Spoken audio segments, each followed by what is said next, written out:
We started it with telecom, then we moved to the mobile, then also like the internet specific era, then like cloud and AI. So you have to treat technology as just a tool. Consumers don't look over and say, "Hey, let me get the best technology." No, they have a problem and they want a solution at the cheapest cost. If you're consuming Insta and Facebook, and so they want that kind of experience from your app because that's how human mind has been trained. Still, I beat a lot of youngsters because I beat them on fundamentals. So you scaled the backend also to handle 60,000 transactions per second. That's like the hardest engineering trade-off. So demonetization within a very short period of time moved a lot of transactions. One day what happened was book by show went down. So it's more of an architectural design, a strong process, and how your org is structured. Another interesting part is that you have also founded an healthcare analytics startup. So my problem identification was good. My technical solution was definitely good. What did I miss? It's not about technology. It's not about the solutions. It's about the business viability and the business model behind it. If we can cut through the hype, how these sectors are actually using AI, and are they driving any unit economics still or not? Every company I walk in, the first thing is we need to use AI. One another hat which you are also wearing is the being the angel investor. So how do you do that judgment while doing these investment? In India, there are very few people who actually have an investor mindset of a West. Somebody says, I want to build in another Blinkit today. Unless there is a real differentiation, you'll say it's very hard. Being a good engineer means that you can solve any problem. Hey everyone, welcome back to another episode of Techie Talks with Kuldeep. I'm your host Kuldeep Singh. Today we are excited to have another industry veteran, Mr. Sanjay Singh with us. Sanjay is Fractional CTO and angel investor currently. Sanjay, welcome to the show. Thank you, Kuldeep. Thank you for this opportunity. Really appreciate that. So I'm Sanjay. I did, my graduation from IIT Roorkee. Got interested in computer science. So, when I was doing graduation, computer science was not taught. So I did my master's and I started my career as a teacher in IIT Roorkee. And I was there for six months. And then I kind of went into TCS, very quickly realized that I'm not cut out for, big corporate kind of jobs. So I'm more of a kind of a builder. And then since then, I've actually worked only with startups, and at that point of time, and not people, startup word was not popular. So, and in India, it was mostly a service kind of a industry. So I got lucky. I kind of worked with companies like River Run, where I did some very interesting work, kind of what you see in iPhone in 2000C, the whole ecosystem. We were trying to build this in, mid 90s, right? So, and then I was part of, the telecom, datacom space, because that was the most happening thing at that time. This is pre-TCP days, so you can imagine. So ended up building a lot of complex products, so that's where my early journey into how do you build products like switches, soft switches, routers, etc., kind of gave a very solid grounding. And when the internet happened, in fact, if you see the top leaders out there in the industry, many of them you'll find that they have their roots in the telecom and datacom domain because they understood the challenges of scalability, reliability, how do you build, high availability, etc., which is very critical for internet systems. So then I was there. Then I was with Paytm 2 or 3 times. Once as the CTO for 197 old business, which was majorly traditional, your voice VAS kind of a business. Then I left. I started my own company in healthcare. Then I was kind of went back to Paytm when they were really scaling from 2018 onwards. They were doing all, that's the time when they had major investments and they were basically becoming, payments plus, every use case that you can think of kind of a thing. Got a great opportunity to build very complex super apps. So that not many people have get an opportunity to kind of manage both. So my responsibilities included the entire digital commerce, the common infrastructure, security, AI, data, etc., and the super app. So what a really good view. I was also CTO CIO for Paytm Bank, during the critical times. Then I was with Tiket. Tiket was a very interesting journey because I was in India.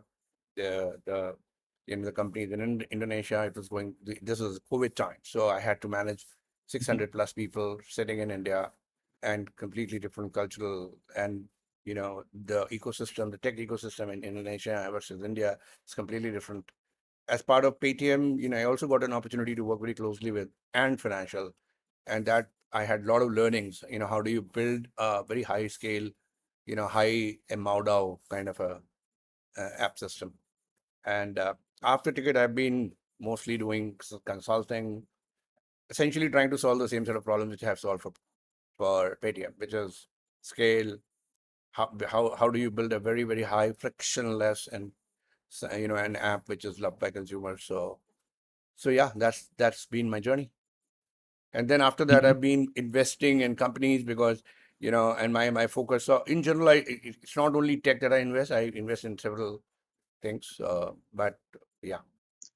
No, sir, very interesting journey, right? And as you said, like during this time, even there are like the tech itself has evolved into couple of different, right? We started it with telecom, then we moved to the mobile, then also like the internet specific era, then like cloud and AI. But if you just go back and look at as a whole, what are the core consumption which still holds true across all these four tech revolution, and what belief was like repeatedly proven wrong as you were scaling? So I think technology keeps changing. I think one thing that I kind of got very early, understood very early, that if you hitch yourself to one technology, whether it's Microsoft, Linux, whatever, it's not gonna Hmm. be a long run thing for you. And people who did that, they eventually ended up, may not be, achieving their full potential, right? So one is, so you have to treat technology as just a tool, right? And you have to learn and you have to kind of adapt as new technologies come in. What does not change fundamentally is, your first principles, right? And to me, the biggest example is that Elon Musk doesn't come from rocket industry, but, look at what he has done with SpaceX. Simply because he asked very Hmm. fundamental first principles questions: why do we do it? And why are we doing it the way we are doing it? And if you start with that, that doesn't really change. Doesn't matter what technology, even today, that fundamental thing doesn't change. The other thing that doesn't change is that people don't buy technology. I mean, consumers don't look over and say, let me get the best technology. No, they have a problem and they want a solution at the cheapest cost, right?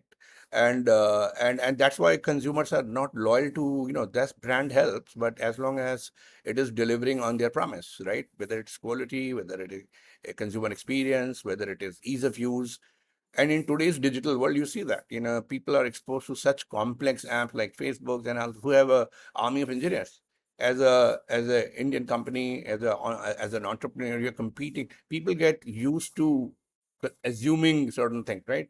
If you're consuming Insta and Facebook, and so they want that kind of experience from your app, because that's how human mind has been trained. So I think one has to understand that consumer friction, focusing on consumers, fundamental principles, right? And scale. These things don't change.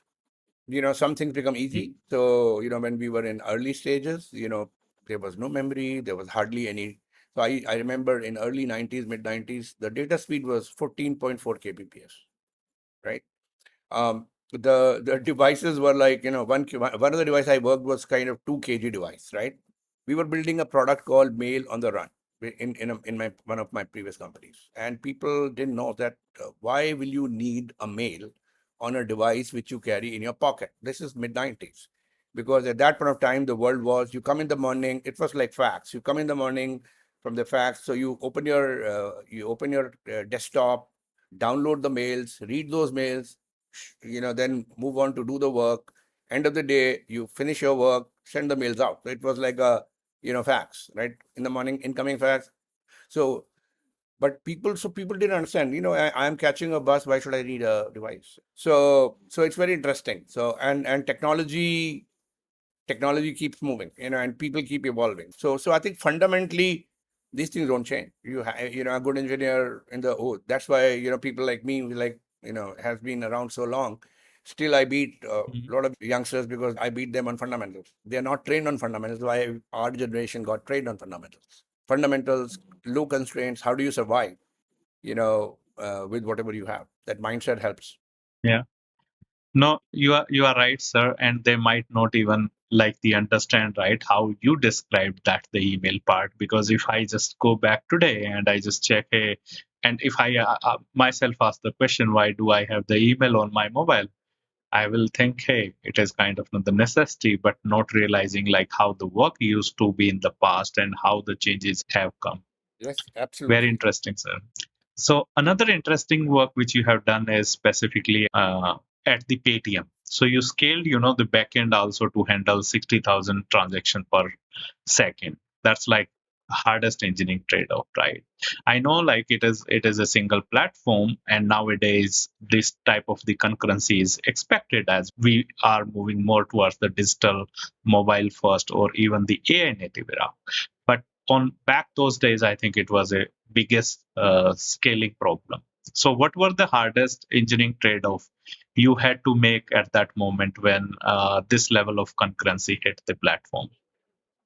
Okay, so one very interesting thing is that you plan for normal life and then catastrophic events, black swan events happen, and then your system gets Mhm. super tested, right? So I have two, three very interesting, before I go and kind of jump on the scale part.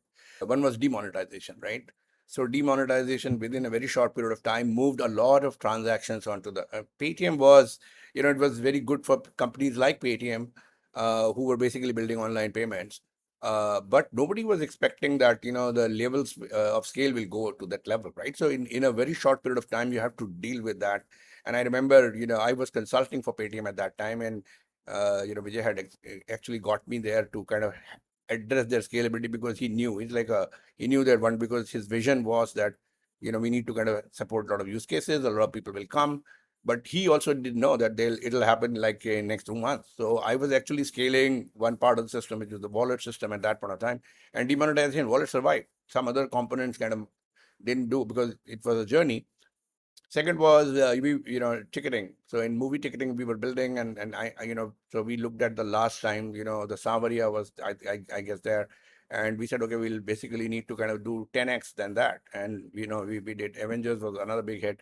So we were scaling, and we said because there were two big players, Book My Show and Paytm at that time. So we were saying, okay, we get around 35-40% traffic, so we should at least make that handle that and handle from what kind of traffic we get. Then one day what happened was Book My Show went down, right? So the entire country's traffic for Avenger 4 came to Paytm, right? So we survived, but we rejected because we had built a lot of guardrails that our system will not go down. So then I realized that when you are scaling, you have to look at, oh, one day you are the only one standing and you have to deal with that, right? So I think these kind of black swan events actually test your core engineering. So as organizations become big, two things happen. So ideally, you don't want to change a stable system. Like if you look at any major company who are running the 24 by 7, Facebook, Meta, Amazon, any company you look at it, they're, the SRE team and the people who are responsible for managing production system, they are extremely skeptical of any change. If you ask them how many changes you want, they'll say zero, right? Because every change is a potential disaster, right? So that's one side. The other side is business wants new features, new initiatives. They want it immediately. So that's the biggest most complex trade-off. How do you deal with, the rate, the business velocity that they want, and the robustness? Because it's very easy to kind of push our system, and we all have made those mistakes under pressure. We have delivered, and then we have repented. So the only answer to that is that you build a very robust system of validation, performance testing, and automate because humanly it's not possible, right? Automate all of that so that you say that I will be able to even I can increase the changes with a very high degree of confidence that this is not going to break a Mhm. system. And in general, your systems have a lot of capacity built in, so they can handle a lot of load, a lot of black swan events. So it's more of a architectural design, a strong process, and how your org is structured, right? Which is, and this is very unique in India. In Paytm also, we have learned a lot, and Paytm itself is now a world-class organization. Even Ticket, basically, we tried doing a lot of things. So that's how it is.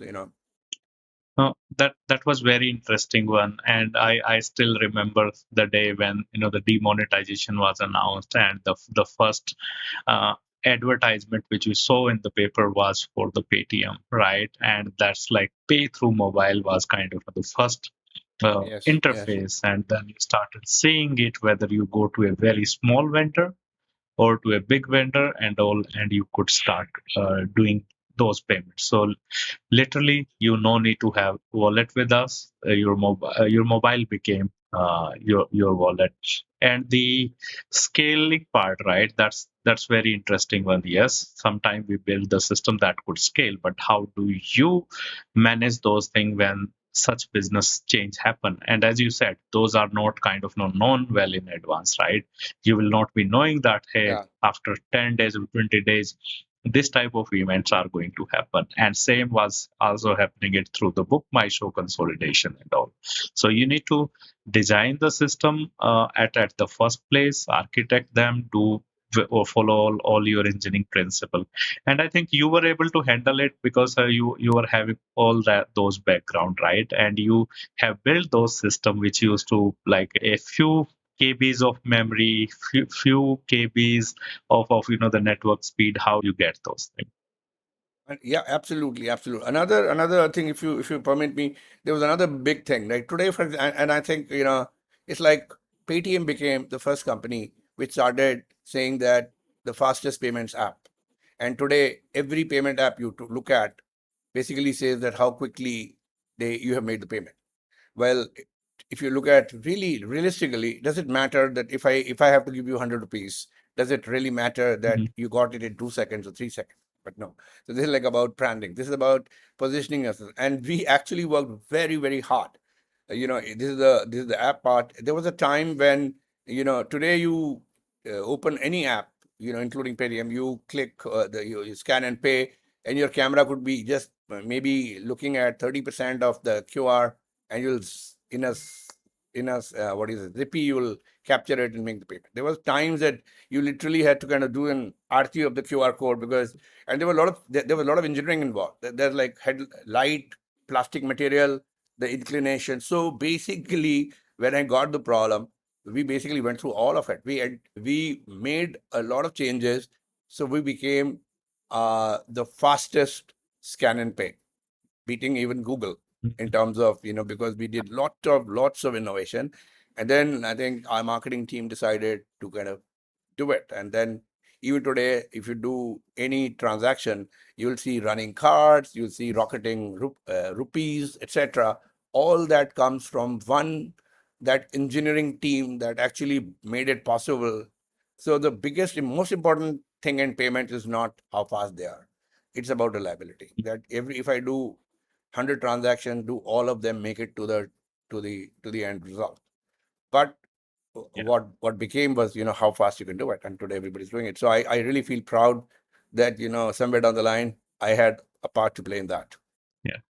And one another biggest transformation which you have led is also at Ticket. How you were describing those were part of the COVID. You had to manage like 600 engineers across these three countries. How did you execute this massive infrastructure and cultural transformation without killing, the engineering velocity? Because that's a huge team and huge transformation. So scale has two parts. One is the infrastructural scale, the scale at which you're rolling out features, and how many transactions can you manage, etc. But there is another bigger problem, which is the engineering organization scale. How do you scale organization? It's much easier to actually scale infrastructure, and especially in today's days, throw more hardware. You can scale if the cost is not a constraint. If I say, okay, don't worry, forget about the cost, you throw any hardware, most of the scale problems are sorted today. That's not, at the end of the day, you make 10 rupees and you spend 100 rupees as cost, you can pretty much solve any problem, but you will not be profitable, right? So Mhm. that's one part. So that's the easy part to solve. And then obviously economically, can you scale? That's a harder problem.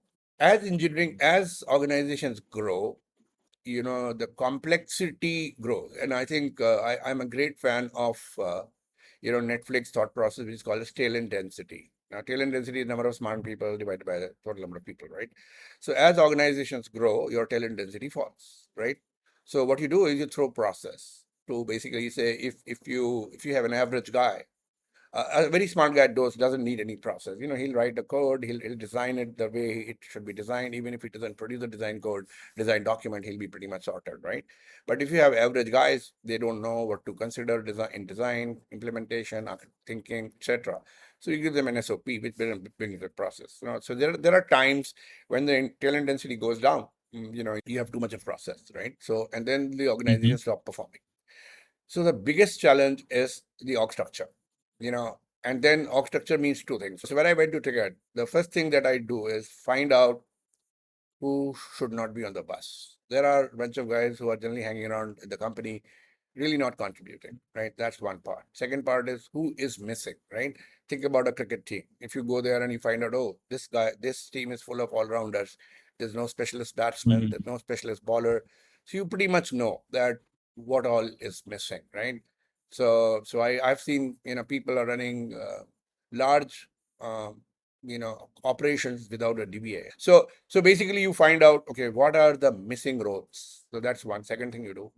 Then you find out the process. So in Ticket, for example, there was no program management, and they were product managers were doing program management, so they had no time to think about what product feature should I build, what the consumer wants. So they are least part. They're only figuring out, oh, I've ordered this, the coordination part of it, which is like, okay, where is the cake? I've ordered the cake. Is it done? Is it not done? And then kind of jumping on the engineering side, that how to make a cake, right? So very chaotic. So I had to kind of clearly articulate that what role will each team play. What is the role of product? So there was no clear role definition. What is the role of a product? What is the role of a program management? What is the role of engineering? And then what is the most what do you say lead process that you can fit in? I mean, you cannot do the process away. So process automation. Fine. So to me, the biggest challenge was fixing the org, and they didn't know. Mm-hmm. So one of the biggest challenges happens is that in a verticals in a company like Paytm, you have a lot of horizontals and a lot of verticals, right? So I had this first-hand experience that what kind of org structure will work, right? So basically, I created a metrics organization. So I said, well, there are a bunch of things which are horizontal, there are a bunch of things which are vertical, and then there are things that are required. So there is a metrics team for, let's say, your app or your DevOps or your QA. These are horizontal functions, right? You cannot just, because if you give QA guys to engineering VPs, some of them will be good, some of them will not even care, and you'll see a very poor quality. But on the other hand, if you the other model is centralized model where it becomes very bureaucratic. You first in, first serve. So every team is sending, oh, here's my work, and then everybody's screaming, I don't get resources, etc., etc. So I kind of built a metrics organization where you have a committed bunch of people dedicated to that, and what they are going to do will be decided by the product management or engineering team of that vertical. But the design, the process, the review has to be overseen by a vertical team. So I think that played out, and I've seen a lot of companies have started doing that. So we basically in Paytm brought the concept of core app. We brought in a core team which was responsible for making sure that the app is sorted. Verticals are allowed to do certain things, but they're not allowed to do a bunch of things. So I think that engineering org is one of the most companies fail there. Most companies fail there, right? And they struggle there. And they try to solve this problem by putting a lot of process, which makes it even worse, right? And then the role of program management, that the only way one can scale is, for example, if I was managing 1,000 people, how can I scale 1,000 people and still be very technically grounded, right? I'm not TCS, where the only thing I worry about is 5 levels hierarchy, where you kind of just review some reports. The only thing so I had very clearly articulated that I'm only going to spend 20 to 30% on the program management part. Everybody at a leadership level has to do program management. But the best thing you can do is whenever I go, let's say, to a company where I'm consulting, try to find out, okay, what is the CTO or the leader is doing? How much time is he spending Mm-hmm. hands-on solving complex problems, especially if it's a product company?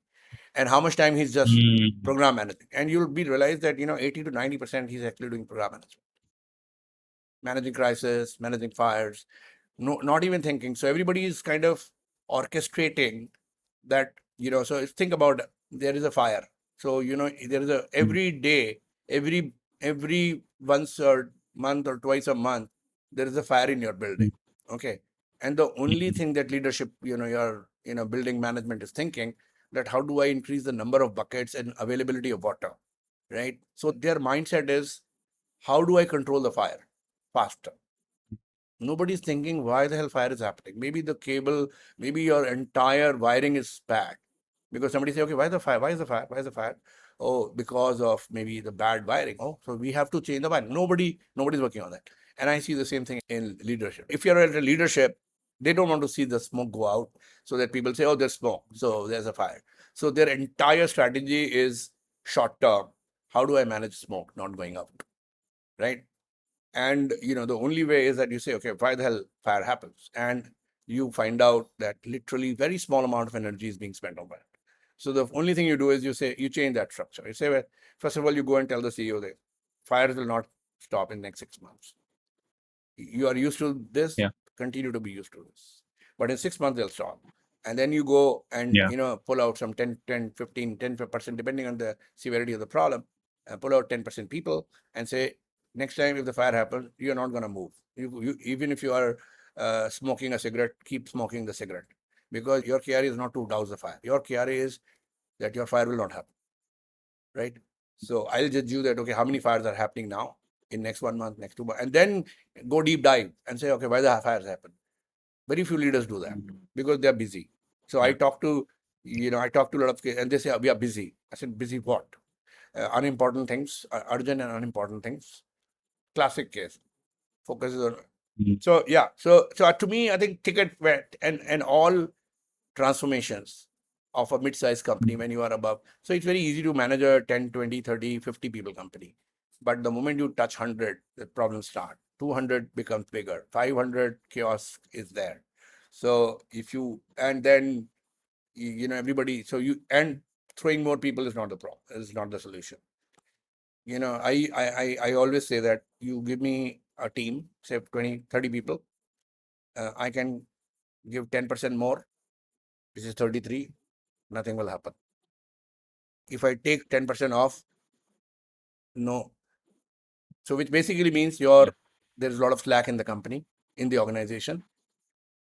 So a lot of people say, oh, we don't have budget. I say, well, why? I just take 10% people off. Nothing will change. These 3 people will come to me. If they're good, they're great. Next, I'll fire them. I'll get some new guys. So I never have a budget Mhm. problem. I never have a budget problem.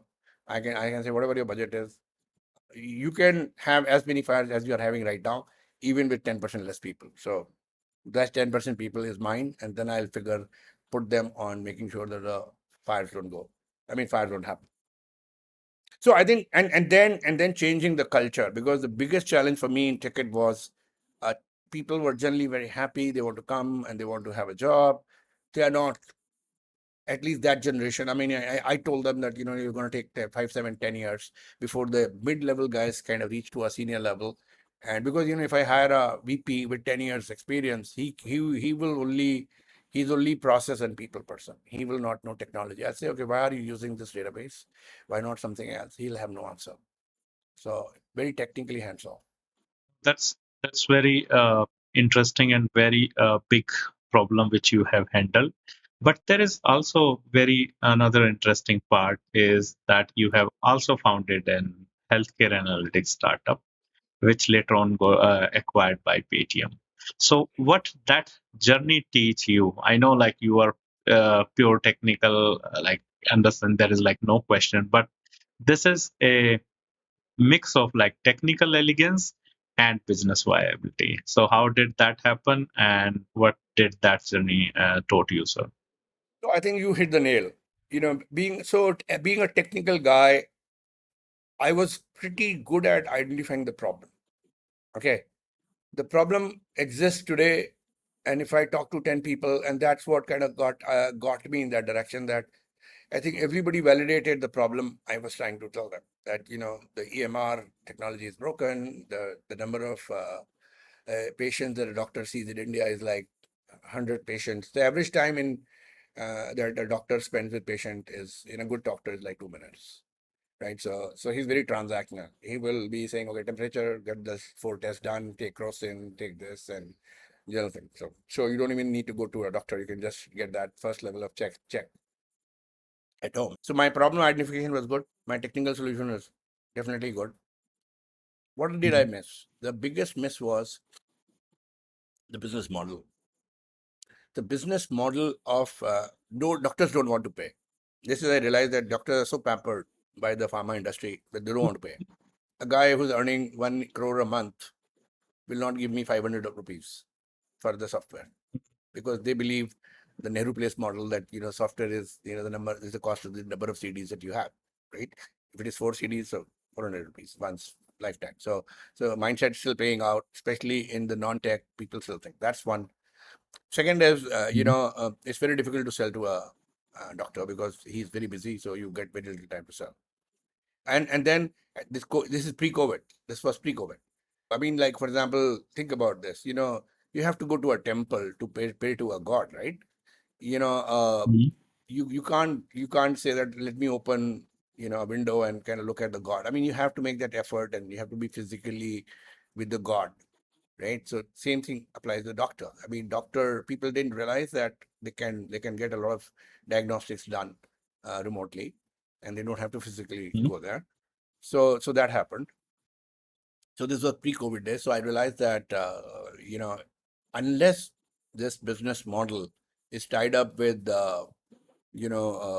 pharma and labs, blood tests, etc., only then it can survive. And see this today, all those independent platforms are either part of 1mg, Tata 1mg, or any other pharma or lab companies because that's where the big money is, right?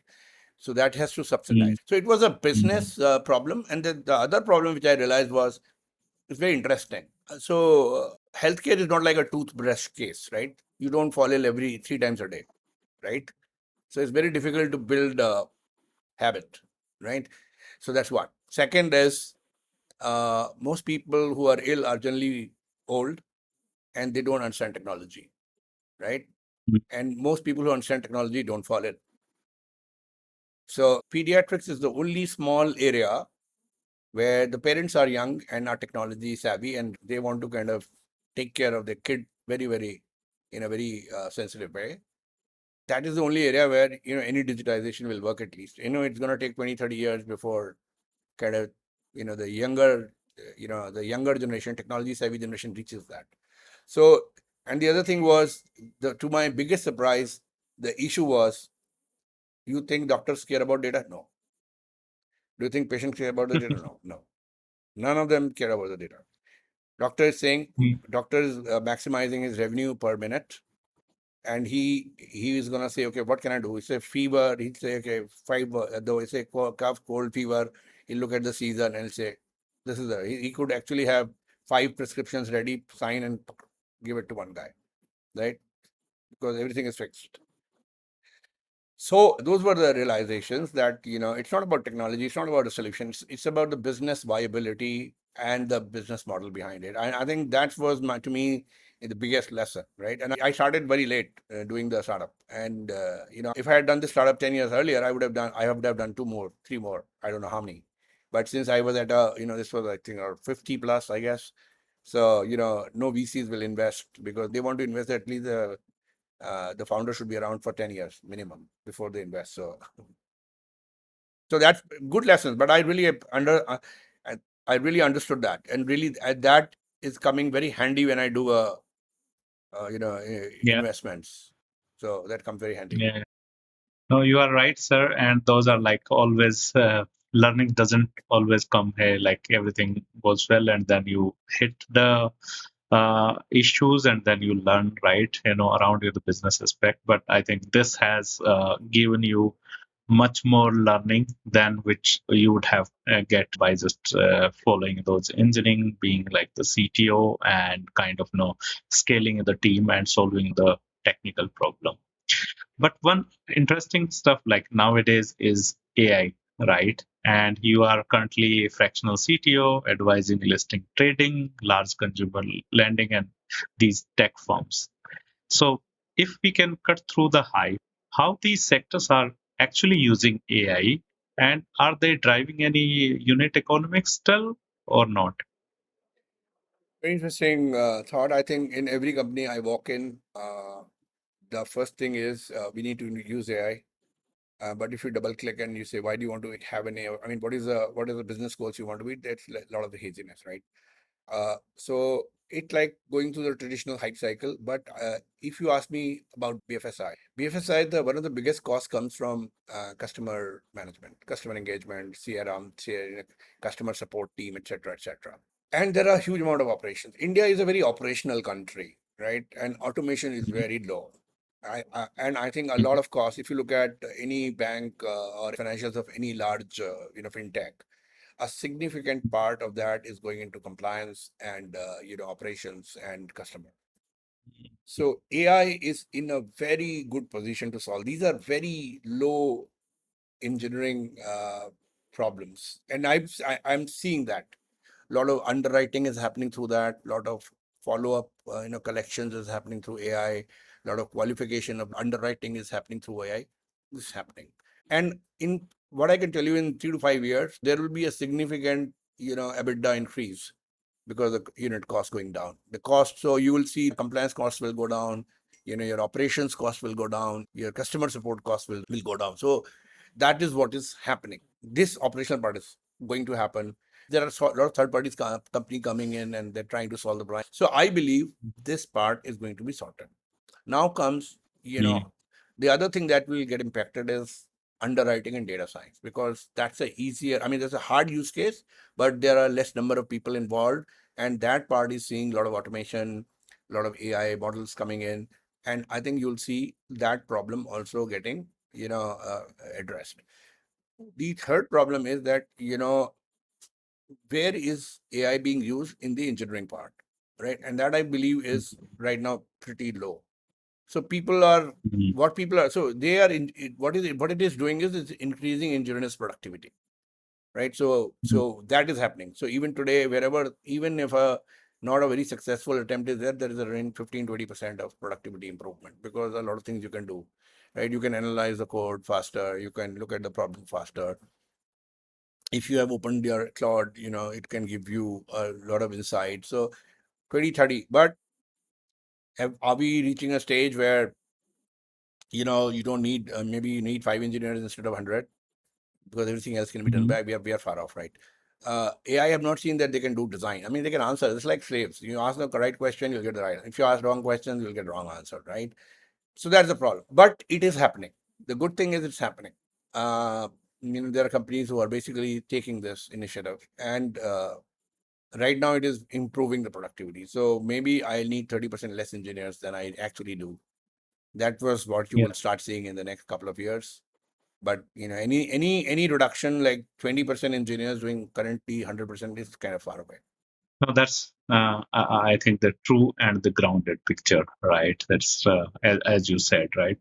Everyone wants to do an AI, but if you ask them what is the metric you wanted it to see Correct. improving or decreasing, well, they don't know yet. And I think one another thing, or one the another way of looking at this might be also that how the AI has come up so quickly in the sense, for the better ROI. Those are still like, deciding what it Yes. will do, because the technology is new and exchanges are coming very fast. A day in and day out, we are seeing like new features, and the features are coming it in this way that a entire company or a entire industry used to do that work. Hey, now is it really not that much important?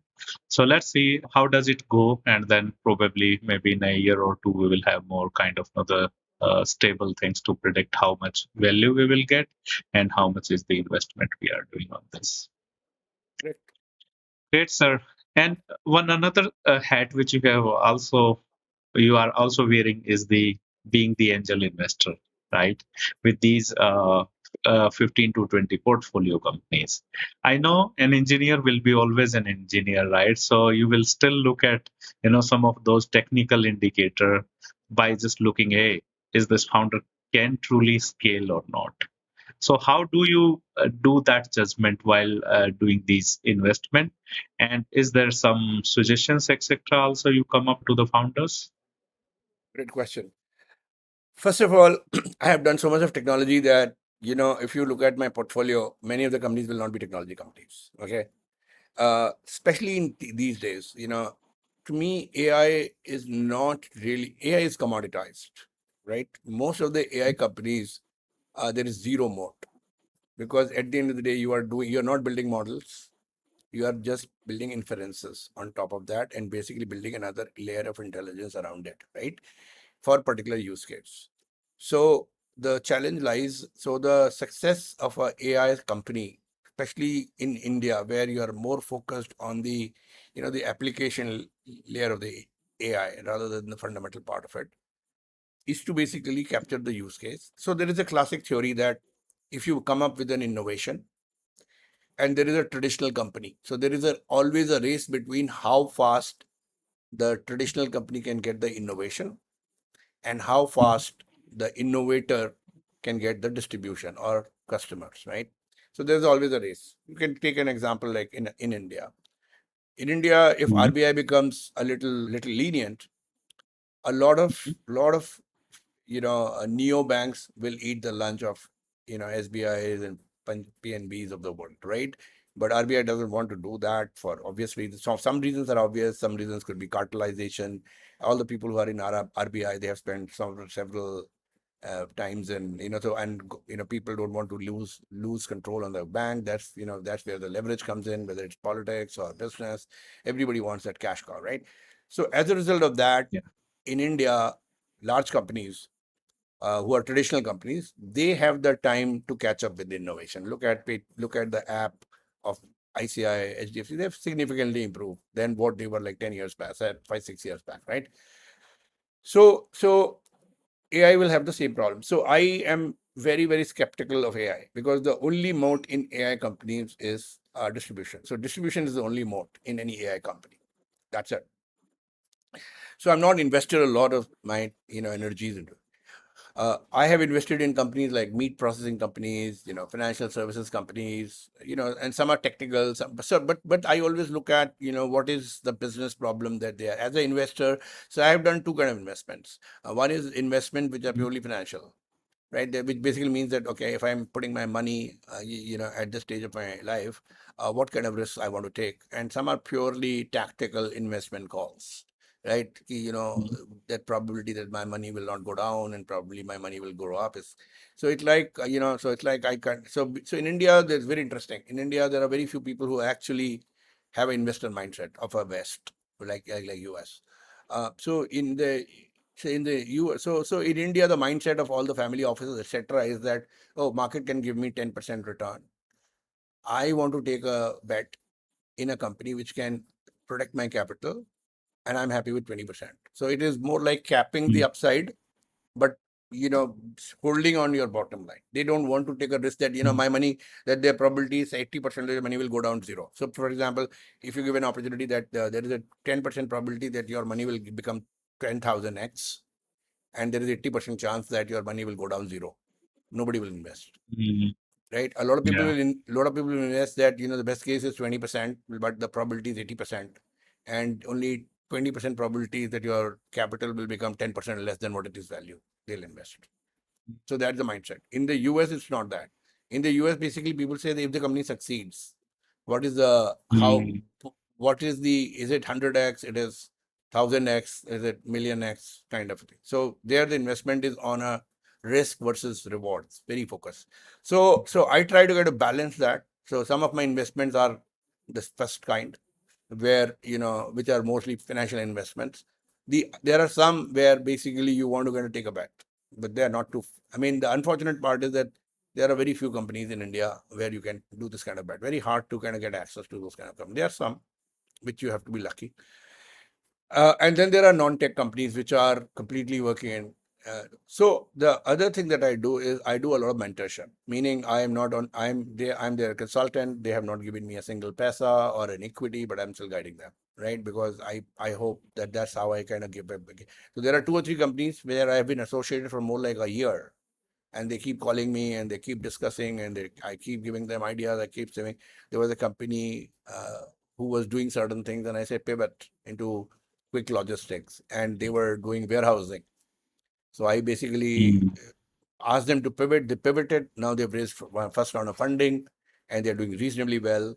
Uh, so there have been cases like that. There is another AI company in BFSI, which I've been kind of helping them for the last 1 year, and they're trying to struggle in terms, and they keep telling me, come on board, come on board. I said, okay, what do you mean by come on board?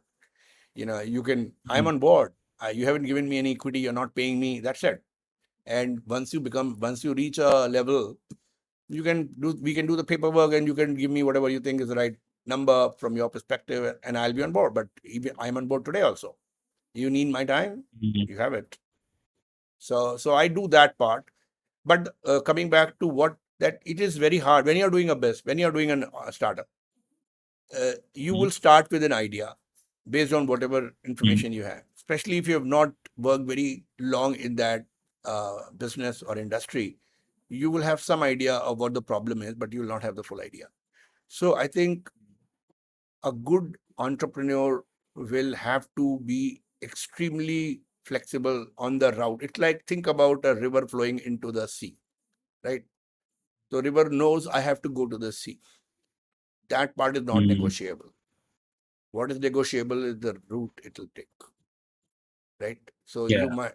So I think a lot of founders have to have this mindset that they are very, very inflexible on the long-term mission, but they are extremely flexible on figuring out, oh, this is not working, let me try this. So pivoting, moving around, trying a different use case. So and the only thing that will sustain a founder in this is how much, I don't know, there is a word called CADA. I don't know whether you in Western UP, Haryana, it's like kind of how strong, and so you have to be irrational, and you have to be very clear that this is, I'm going to make it work, and you have strong persistence and ability not to give up, and ability to kind of get Mhm. up and fight again for another day.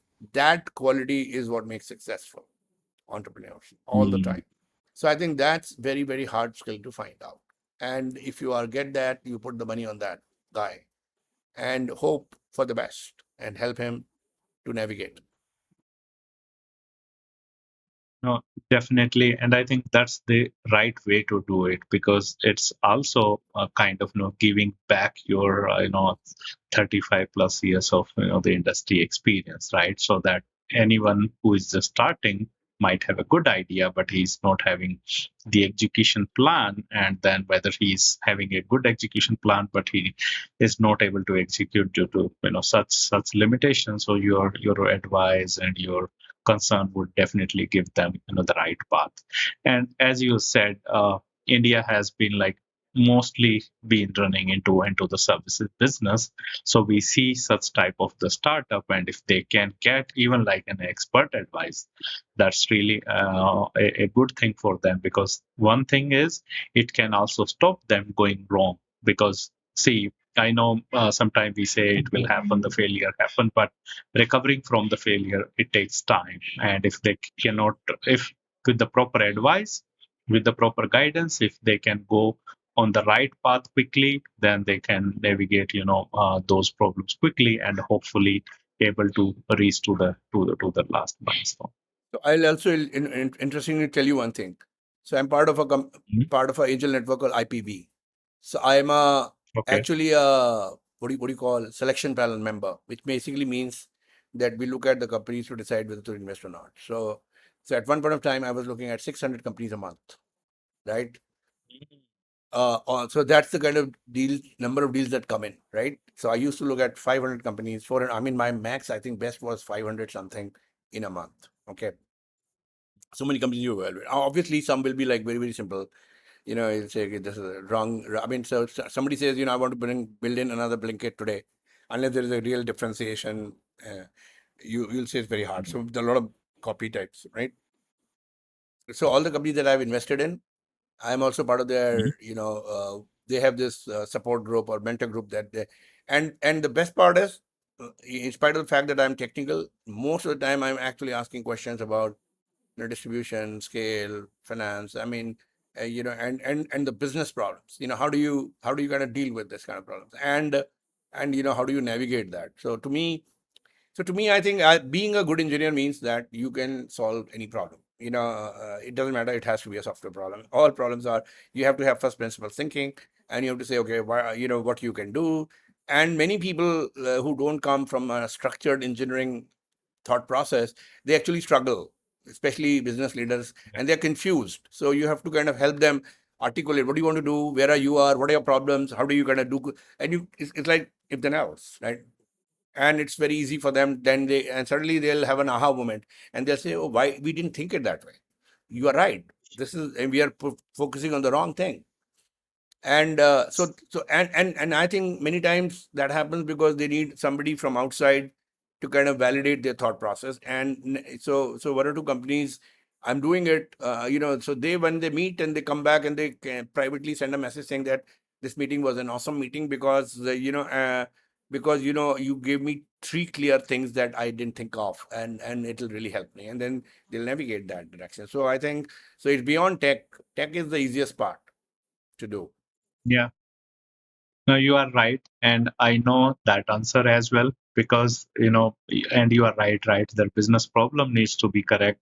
Their kind of the market differentiation needs to be correct, and all these things. Once it is correct, I think engineering comes like at the later on, and with your this much vast experience, I think engineering problem we can solve even if they come Yeah, at the later on stage. So that's correct. all right. So, Sanjay sir, this has been like an absolute masterclass in all the aspect. Although I thought like I'll be focusing more on the engineering, but I think we covered all the aspect of a technology industry. Your experience and your work has really created an impact, and I think I have personally learned a lot. And hoping this will be very useful for our audience as well. So, thank you for joining us. Thank you, Kuldeep. It is great that if some of these ideas people are able to kind of imbibe, and if it helps them do their job better or run their companies better, that'll be worth this discussion. Thank you so much. Appreciate inviting me. That's it for this episode of Techie Talks with Kuldeep. Until next time, keep learning and keep innovating. Thank you for watching.